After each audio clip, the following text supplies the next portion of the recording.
vamos una vez más y por última vez a la carta del apóstol Pablo a los Filipenses, capítulo 4. Hoy vamos a dar conclusión a la serie de sermones en esta preciosa carta, serie que hemos titulado Filipenses sirviendo juntos para la gloria de Dios y el bien de los perdidos. Así que vamos ahí, Filipenses 4, a partir del versículo 10. Escuchemos la palabra inspirada por Dios, que es infalible, inerrante y suficiente. Dice: en gran manera me regocijé en el Señor, porque al fin se ha renovado la preocupación de ustedes para conmigo. Siempre pensaban en mí, pero les faltaba la oportunidad. No lo digo porque tenga escasez, pues he aprendido a contentarme con lo que tengo. Sé vivir en la pobreza y sé vivir en la abundancia. En todo lugar y en todas las circunstancias he aprendido el secreto de hacer frente tanto a la hartura como al hambre, tanto a la abundancia como a la necesidad. Todo lo puedo en Cristo que me fortalece. Sin embargo, hicieron bien en participar conmigo en mi tribulación. También saben, oh Filipenses, que al comienzo del Evangelio, cuando partí de Macedonia, ninguna iglesia participó conmigo en cuanto a dar y recibir, sino ustedes solos. Porque aún a Tesalónica enviaron para mis necesidades una y otra vez. No es que busque donativo, sino que busco fruto que abunde en la cuenta de ustedes. Sin embargo, todo lo he recibido y tengo abundancia. Estoy lleno, habiendo recibido de Epafrodito lo que enviaron, como olor fragante, un sacrificio aceptable y agradable a Dios. Mi Dios, pues, suplirá toda necesidad de ustedes conforme a sus riquezas en gloria en Cristo Jesús. A nuestro Dios y Padre sea la gloria por los siglos de los siglos. Amén. Saluden a todos los santos en Cristo Jesús. Los hermanos que están conmigo los saludan. Todos los santos los saludan y mayormente los que pertenecen a la casa del César. La gracia de nuestro Señor Jesucristo sea con el espíritu de ustedes. En 1648, un puritano llamado Jeremiah Burroughs, o Jeremías Burroughs, escribió un libro titulado La rara joya del contentamiento cristiano. Ese libro de Burroughs está basado en Filipenses capítulo 4, versículos 11 y 12. Y en él Burroughs escribe: Dios es la única fuente de la verdadera felicidad. Dios hace que los creyentes sean felices, tal como Él lo es. Los creyentes pueden ser felices, porque aun y cuando tengan muy poco de lo que este mundo ofrece, tienen todas las bendiciones espirituales de parte de Dios. En Cristo tienen todas las cosas que necesitan. Eso que dice Burroughs es precisamente lo que el apóstol Pablo escribe al final de su carta a los filipenses. Les agradece por la ofrenda que ha recibido, ofrenda que los filipenses enviaron por medio de Epafrodito. Luego describe el secreto del contentamiento cristiano. Enseguida los llama a la generosidad para finalmente decirles que si hacen estas cosas, es decir, si ellos están satisfechos, contentos con lo que tienen y a la vez son generosos, entonces su testimonio cristiano será eficaz. Y fíjense que esto es algo que nosotros necesitamos aprender hoy. Hay tres cosas aquí que deben quedar grabadas en nuestras mentes, deben quedar grabados en nuestros corazones. Por lo tanto, el tema de este sermón final en Filipenses es el siguiente: contentamiento y generosidad, los grandes impulsores del crecimiento de una iglesia. Contentamiento y generosidad, los grandes impulsores del crecimiento de una iglesia. Y vamos a lo primero, al contentamiento. Fíjense que Pablo comienza esta sección agradeciendo a los filipenses por su ofrenda. En gran manera me regocijé en el Señor, porque al fin se ha renovado la preocupación de ustedes para conmigo. Siempre pensaban en mí, pero les faltaba oportunidad. Sin embargo, en las palabras de Pablo también notamos que el apóstol se preocupa de no transmitirles la idea de que está pidiendo más de ellos. Por eso dice en el verso 11, no lo digo porque tenga escasez, pues he aprendido a contentarme con lo que tengo. Burroughs dice que este versículo contiene un refresco muy oportuno para revivir a los espíritus decaídos de los santos en estos tiempos tristes y cenagosos. En otras palabras, ¿qué es lo que está diciendo Burroughs? Aquí está la medicina para tu alma. Medicina para tu alma en un mundo tóxico. Burroughs también dice, este texto del Evangelio es la vida y el alma de toda divinidad práctica. Toda la teología práctica está ligada, fluye y está relacionada con el mensaje de este versículo. Contentamiento en Cristo en toda circunstancia. ¡Wow! ¡Qué palabras más fuertes! ¡Qué palabras más potentes! Especialmente porque nosotros vivimos en un mundo de disconformidad. Nadie está contento. Nadie está contento. Parece que nadie parece estar contento con lo que tiene. Todos, absolutamente todos, quieren más. Pero pastor, puedes estar pensando, la ambición no es mala. Es más, la ambición nos lleva a progresar en la vida. Entonces, ¿cómo estás diciendo que no tenemos que desear más, que no tenemos que querer más? Ok. Déjame expresar mejor lo que quiero decir. La satisfacción o el contentamiento es algo difícil de conseguir. Y ciertamente es, como ya les mencioné y lo dice Burroughs en el título de su libro, una rara joya, una extraña perla, algo precioso, pero es muy difícil de ver. Y estoy seguro que tú vas a estar de acuerdo conmigo respecto a eso. Es muy difícil estar contento, es muy difícil estar satisfecho. Siempre queremos más y más, de alguna manera. Puedo querer más amor, puedo querer más bienes, puedo querer una casa mejor, una casa más grande, puedo querer un auto mejor, un auto nuevo, o puedo querer un auto, en fin. Siempre queremos más. Puedo querer mejor salud, en fin, etc. Y nuestra cultura no se basa en el contentamiento, sino en generar un feroz apetito consumidor. Los publicistas saben que para vender un producto, para producir una campaña publicitaria exitosa, deben hacer que su público objetivo sienta que el producto que ellos están ofreciendo es indispensable para sus vidas, es necesario para sus vidas. Ellos saben que deben provocar insatisfacción, deben provocar descontento con nuestra vida y presentar su producto como la única respuesta, como el único remedio para nuestra insatisfacción.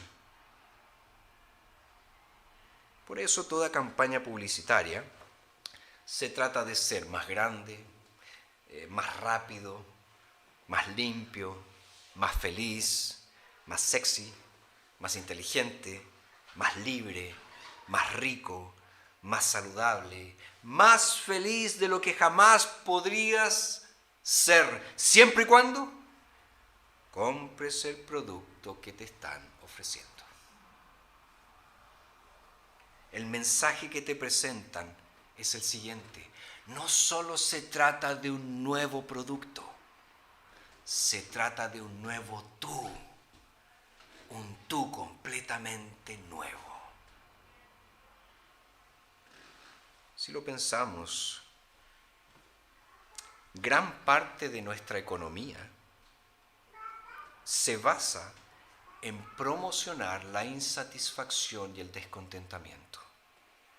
Y como tal, obviamente, va totalmente en contra de la rara joya del contentamiento cristiano que Pablo nos presenta aquí, del contentamiento cristiano que Pablo ha descubierto. En otras palabras, el contentamiento cristiano es algo profundamente contracultural. Estar satisfecho. ¿Qué cosa más rara es esa? ¿Qué cosa más extraña? ¿Qué cosa más absurda puede pensar alguien? Es eso. Ahora, la palabra que utiliza el apóstol Pablo aquí, y que ha sido traducida en nuestro idioma como contentarme, era una palabra usada por una escuela filosófica griega antigua, que era la escuela de los estoicos. Para los estoicos esta palabra significaba autosuficiencia, complacencia, desapego, independencia, autosatisfacción. Séneca, uno de los filósofos estoicos, él señaló lo siguiente: el hombre feliz está contento con su suerte actual, no importa cuál sea, y está reconciliado con sus circunstancias. Ahora fíjense, aunque pareciera que Pablo está usando la misma idea de los estoicos, Pablo no era un estoico, porque para esta escuela el contentamiento era algo que surgía de uno mismo, cosa que es completamente contraria a lo que el apóstol nos dice aquí. Es curioso también que nuestra cultura tenga el mismo discurso que esta antigua escuela filosófica. Los estoicos actuales dicen que la satisfacción viene de ti. Tú eres quien debe decidir ser feliz. Tú eres quien debe decidir estar contento y satisfecho. Pero esa misma cultura es la que nos quiere vender cosas para obtener la felicidad. Nos quiere vender cosas para que seamos felices. El mensaje que ellos nos dan es el siguiente: tú puedes conseguirlo, te lo mereces. Puedes estar contento simplemente, sencillamente, si compras esto, si obtienes esto, si inviertes en esto. Tanto el estoicismo como las campañas publicitarias te dicen que la satisfacción proviene de ti mismo. Es una disposición de tu corazón. Pero Pablo, ¿dónde encuentra su contentamiento en todas las circunstancias? Fíjense en el verso 13. Todo lo puedo en Cristo que me fortalece. Pablo está diciendo, puedo enfrentar todo. Puedo lidiar con todo. Puedo ser rico o pobre. Puedo tener hambre o tener abundancia.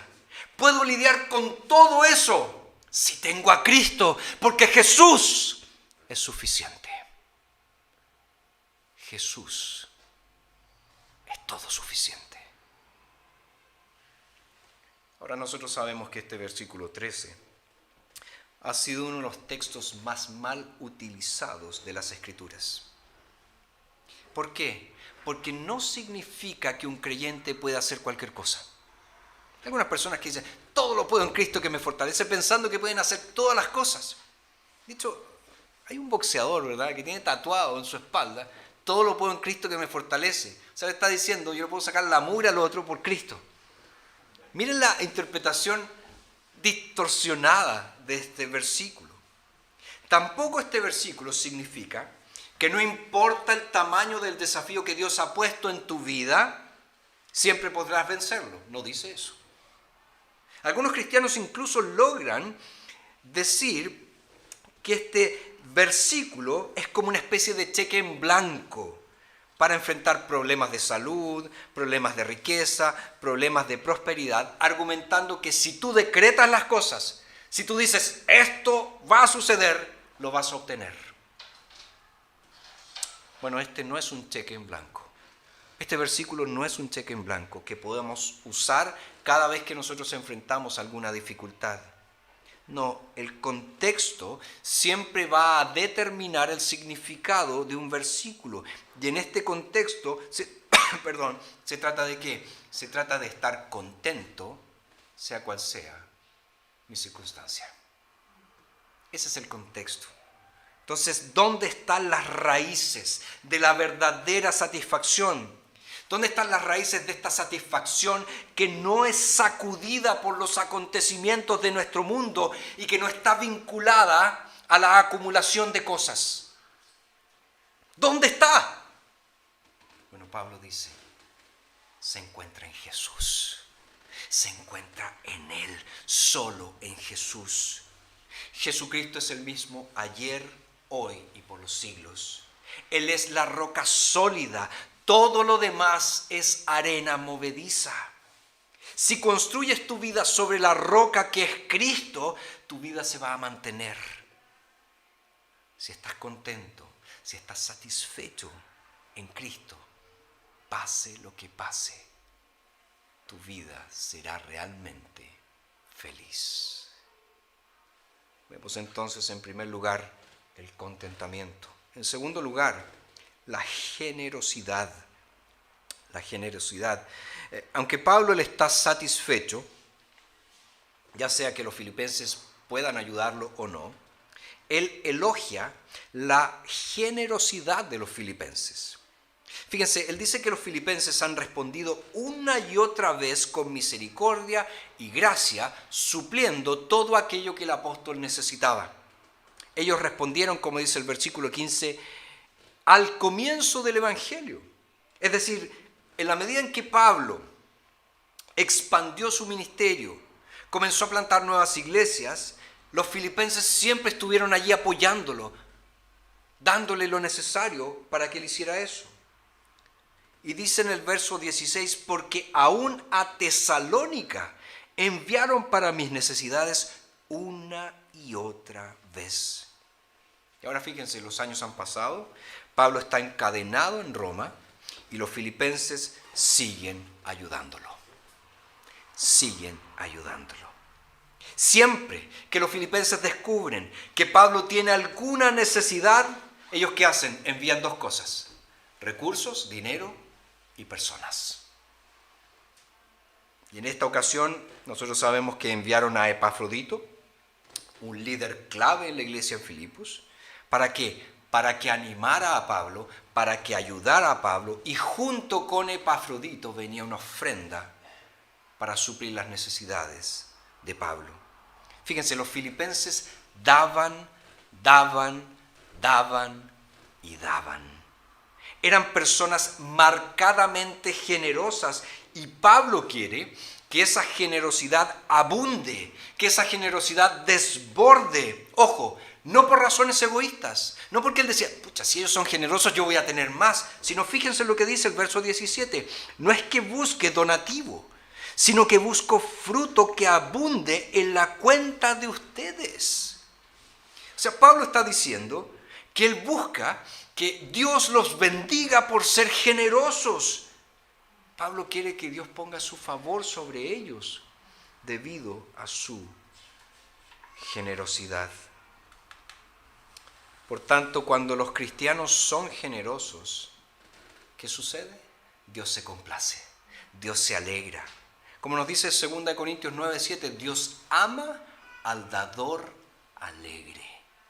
Hay amor en el corazón de Dios que fluye hacia sus hijos que son generosos, que fluye hacia la generosidad de sus hijos. Dios siempre se complace de ti cuando eres generoso por su causa.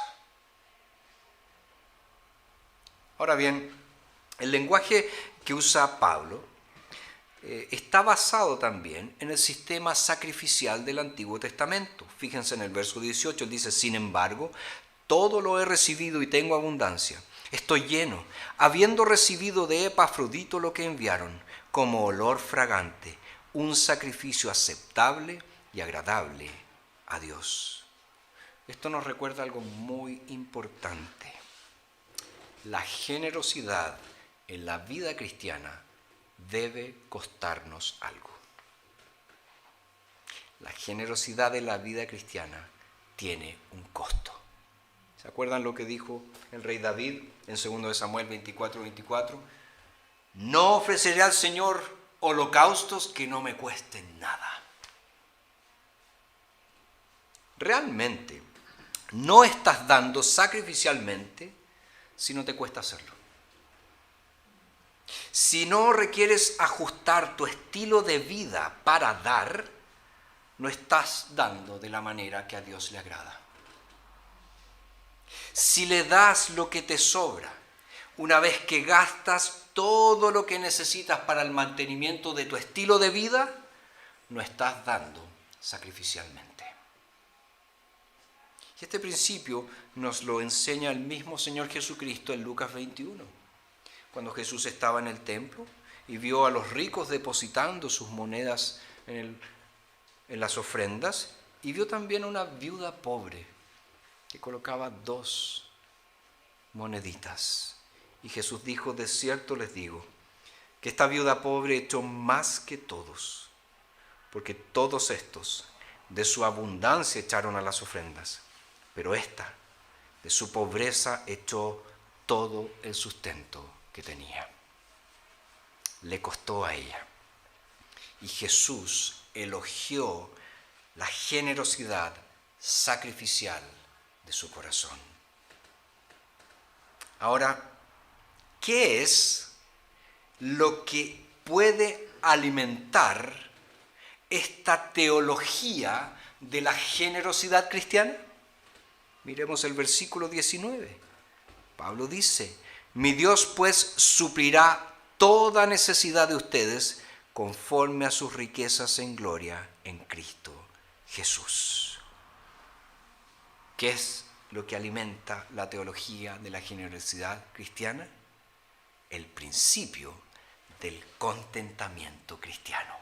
Cristo es suficiente. Cristo es todo lo que necesito. Jesús es todo para mí. El resto no importa. Queridos, nunca podemos dar más que Dios. Dios nunca va a estar en deuda con nosotros. Dios no le debe nada a nadie. No podemos dar más que Dios. Y cuando aprendemos eso, comprendemos que allí está el corazón del contentamiento cristiano. Porque las cosas que antes nos ataban en la búsqueda de la felicidad, acumulando, se desvanecen completamente cuando entendemos la gran generosidad del Señor. Somos libres para ser extremadamente generosos. Satisfecho en Cristo, eso dice Pablo. Y nadie que alguna vez dio sacrificialmente y con fe en Jesús encontró a un Dios sin recursos para satisfacer sus necesidades. Todos los que han dado sacrificialmente para el Señor siempre han sido suplidos para satisfacer sus necesidades. ¿Crees que puedes ser más generoso que Dios? Pruébalo. Y vas a ver que no puedes. Vas a ver cuán fiel es el Señor en su generosidad. Porque Él va a suplir, como dice Pablo aquí, toda necesidad de ustedes conforme a sus riquezas en gloria en Cristo Jesús. Él va a suplir. Él va a suplir. Contentamiento, generosidad. En tercer lugar, crecimiento. Crecimiento. ¿Qué es lo que sucede cuando las iglesias captan este principio del contentamiento, descansan en Jesús para todas sus necesidades y comienzan a dar con generosidad sacrificial? ¿Qué es lo que sucede? Las iglesias empiezan a crecer. El reino de Dios se extiende. Y no es profundamente atractivo conocer a un cristiano que está contento, incluso en medio de sus peores pruebas, porque él confía en Jesús. ¿No te atrae eso? ver a un cristiano satisfecho, a una mujer cristiana contenta, porque tiene a Jesús, no importa las circunstancias que está experimentando, incluso en sus peores circunstancias está satisfecho porque tiene a Jesús. ¿No es eso atractivo? ¿No es eso bello? Hay una serenidad en ellos, incluso en medio de sus lágrimas, incluso en medio de sus pruebas. Hay un contentamiento en Cristo que le permite a esa persona, a ese creyente, servir a los demás, incluso en medio de su pobreza. Y yo conocí a un hombre así, en Brasil, un presbítero, un hombre muy humilde, un hombre muy esforzado, un hombre muy trabajador. No he conocido a un hombre más generoso que él. Y cuando él pasaba por circunstancias adversas, ciego de un ojo, medio ciego del otro, cuando él pasaba circunstancias adversas, él era generoso. Siempre abría las puertas de su casa para recibir a alguien. Siempre preparaba comida para un montón de gente. Y tú pensabas, ¿de dónde saca este hombre? Mi Dios pues suplirá toda necesidad de ustedes conforme a sus riquezas en gloria, en Cristo Jesús. Eso es algo profundamente atractivo. ¿Por qué? Porque adorna el Evangelio. Muestra lo que las buenas nuevas de salvación en Cristo Jesús hacen en la vida de una persona. Y eso es lo que Pablo nos dice aquí. Fíjense que en el versículo 15, él habla del comienzo del Evangelio, del comienzo de su expansión. Es decir, en Macedonia, en Filipos, donde él plantó una iglesia. Luego habla de Tesalónica, ¿verdad? En el verso 16. Y luego, fíjense, versos 21 y 22, saluden a todos los hermanos en Cristo Jesús. Los hermanos que están conmigo los saludan. Todos los santos los saludan, y mayormente los que pertenecen a la casa del César. Ha habido una expansión del Evangelio que se ha extendido por todo el Imperio Romano. Desde un corazón satisfecho a otro corazón satisfecho. Desde una vida impactada por Cristo a otra vida impactada por Cristo. ¿Hasta llegar dónde? Hasta llegar a la misma casa del emperador. Hasta llegar a la misma casa del César. En el corazón mismo del Imperio Romano, en la sede del poder. Podríamos decir, directamente a territorio enemigo. Allí llegó la iglesia. Allí llegó la expansión.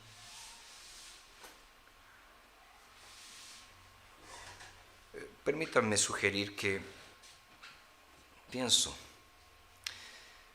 que la gran razón por la que tu testimonio y mi testimonio cristiano muchas veces es débil y muchas veces es ineficaz no tiene tanto que ver con nuestra forma de presentar el Evangelio, sino que tiene que ver con nuestra incapacidad de respaldar nuestra predicación, nuestra presentación del Evangelio con una vida que demuestre la verdad del Evangelio. Ese es el gran problema que enfrentamos. Les predicamos a un Cristo que no vivimos. Les anunciamos a un Cristo que no nos satisface. Les hablamos de un Salvador que para nosotros no es tan grande o no es tan importante. Por eso tu testimonio y mi testimonio muchas veces es ineficaz. Y Pablo nos está llamando precisamente a lo contrario. Nos está llamando a tener una vida que demuestre la gran diferencia que hace tener a Jesús.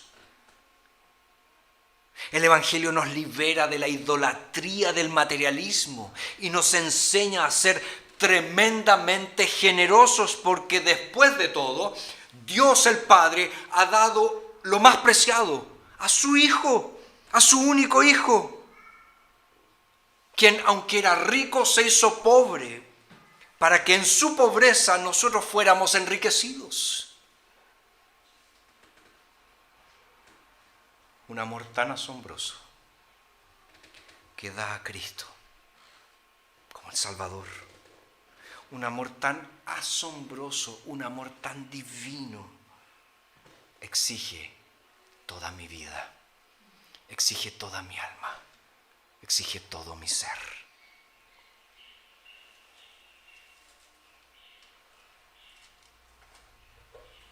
¿Qué nos vas a entregar para la gloria de Dios, viendo lo que Él ha dado para hacerte suyo? Tu testimonio estará respaldado por una vida que demuestre lo que el Evangelio hace cuando llega a una persona. El Evangelio se ve en tu bolsillo.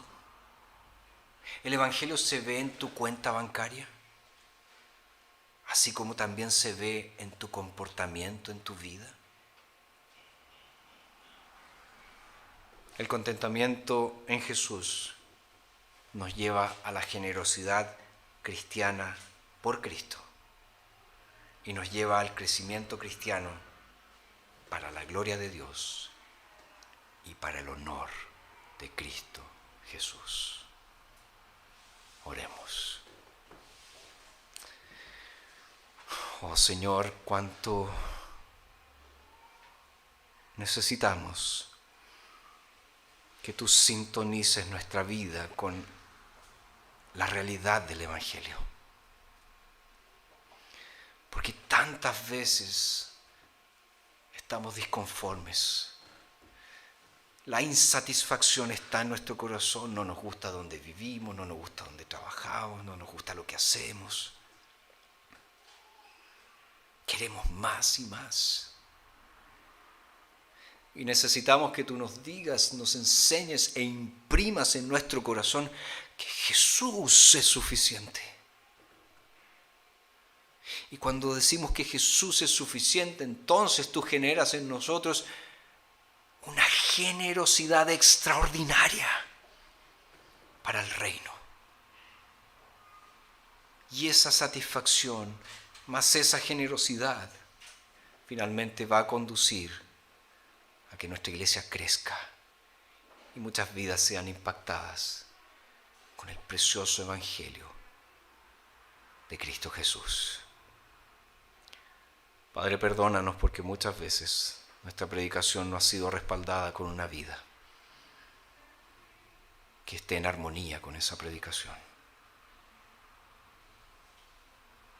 Y danos, Señor, la seguridad de que tú suplirás toda necesidad nuestra según las riquezas en gloria en Cristo Jesús. En su nombre precioso nosotros oramos. Amén.